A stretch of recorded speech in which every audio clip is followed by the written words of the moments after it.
Welcome to Vows on Wire. Today, we're talking about netizens' reaction toward Party Islam si Malaysia, Selangor's recent statement on the possibility of banning lottery outlets. Yes, it's quite the statement, and it's really stirred things up online, hasn't it? It certainly has. We're seeing this major political statement from the Selangor leadership of Party Islam si Malaysia, and it's dominating social media right now. They're promising a, shall we say, non-confrontational approach. That's one way to put it. I think, analytically speaking, you have to see the political necessity behind it. Selangor is, urban, highly developed. The economic powerhouse. Exactly. So questions about business continuity, regulation, they're absolutely critical for voters here, especially the non-Muslim voters and the business community in general. So this promise seems aimed squarely at those economic anxieties, trying to calm nerves. Precisely. It's a direct attempt to address those fears head-on. Okay, so let's unpack the actual core statement. This came from the State Party Commissioner, Ab Halim Tamori. He basically said, look, if Party Islam si Malaysia were to win power in Selangor in the next state election. A big if, perhaps, but yes. A big if, true. But if they did, they would not immediately ban lottery outlets. That was the headline promise. And he was quite specific with the phrasing, wasn't he? He used that, quote, impossible that Party Islam si Malaysia would come to power today and shut down lottery outlets tomorrow. Yeah, that impossible today, tomorrow park. Yeah. Very deliberate language, trying to rule out any sudden moves. It really is. The goal seems to be projecting stability, predictability, no shock policy changes the day after an election. That's the message. And what was the reasoning? How did he justify this sort of softer stance for Selangor compared to other places? Well, that was key. He explicitly drew a line between Selangor and the northern states. Kelantan, Terengganu, Kedah, Perlis, where bans are already in place. Right, so basically saying Selangor is different. Exactly. It suggests a regional approach, maybe a pragmatic one, rather than applying a single ideology everywhere. It's about adapting to the local context, or at least that's the claim. And did he mention process?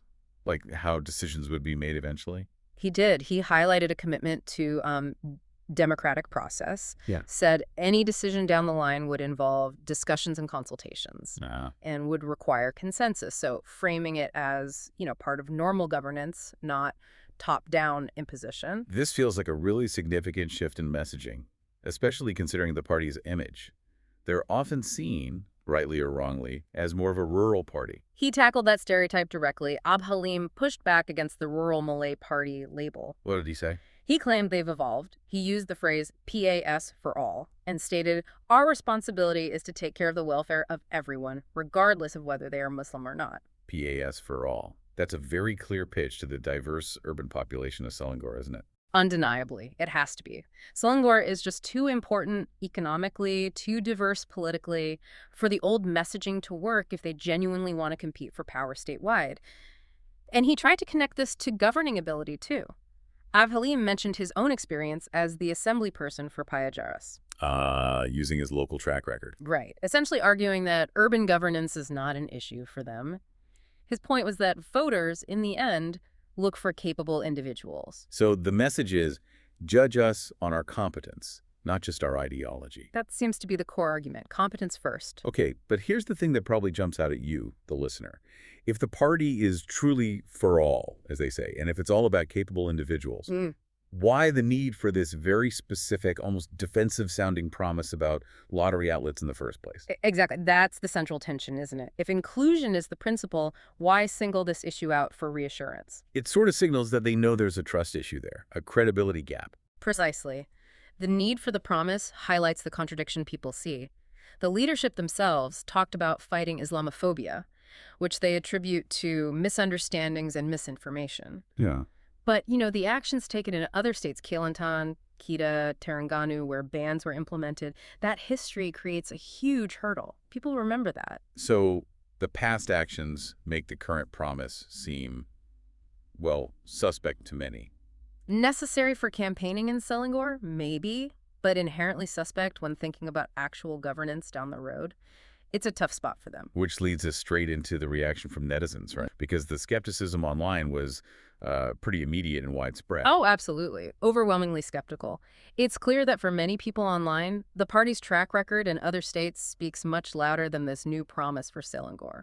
So past precedent is really weighing things down. Heavily. And the reactions were quite creative, actually. They didn't just say, I don't believe it.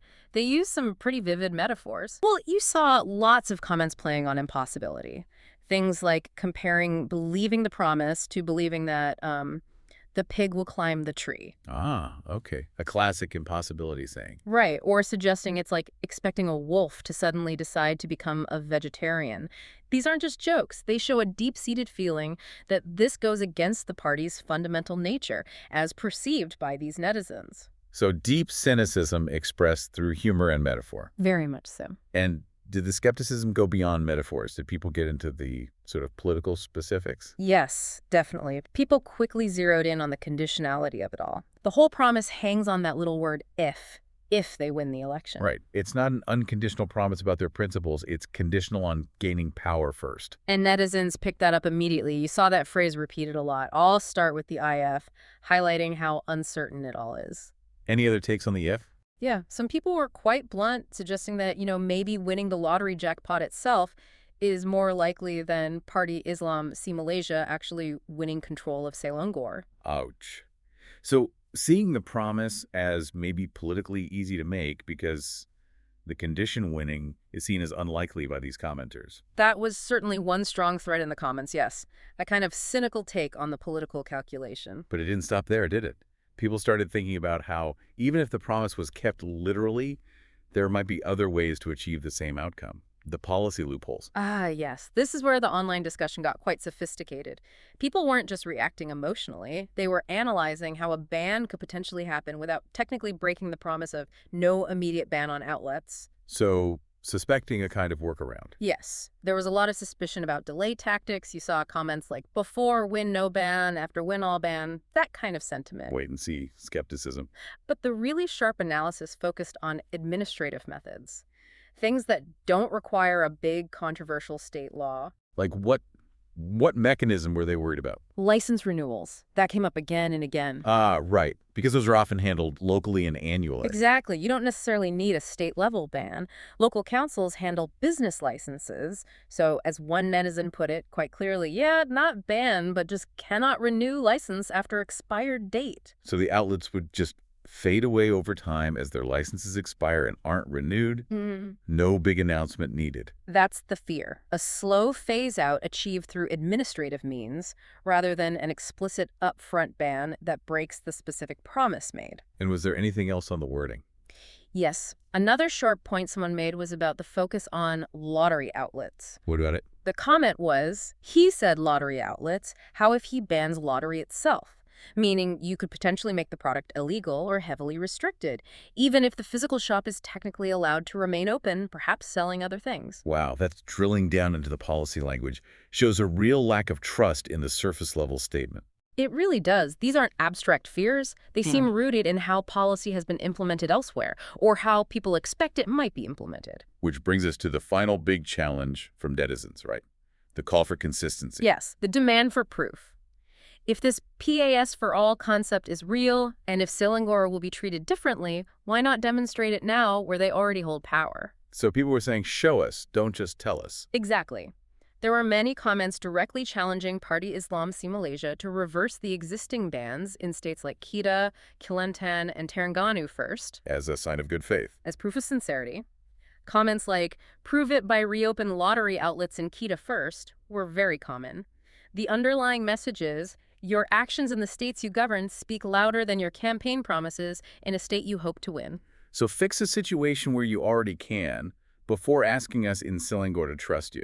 That's the essence of it. It's a direct challenge to demonstrate this supposed evolution in practice, not just in rhetoric. So wrapping this up, it really boils down to a fascinating political situation. You have this clear strategic move by Party Islam Si Malaysia in Selangor, trying to appeal to urban, non-Muslim voters with a very specific promise. A promise born out of political necessity in a state like Selangor. But it's running headfirst into the massive weight of their own history and actions in other states. And the result, as we've seen, is just overwhelming public skepticism online. It really shows how hard it is to change a political narrative once it's set. It truly does. The skepticism isn't just noise. It's informed by past actions and a close reading of potential policy loopholes. Voters, or at least these netizens, are doing their homework. So maybe the final thought for you, the listener, is this. Does this attempt by Party Islam Si Malaysia to differentiate Selangor really signal a genuine shift in their political approach towards more inclusive governance? Or is it simply, pragmatic politics saying what's needed to potentially gain power in Malaysia's wealthiest state? What kind of trade-offs does a party face when its core ideology seems to clash with the expectations of a diverse, urban, and economically crucial electorate?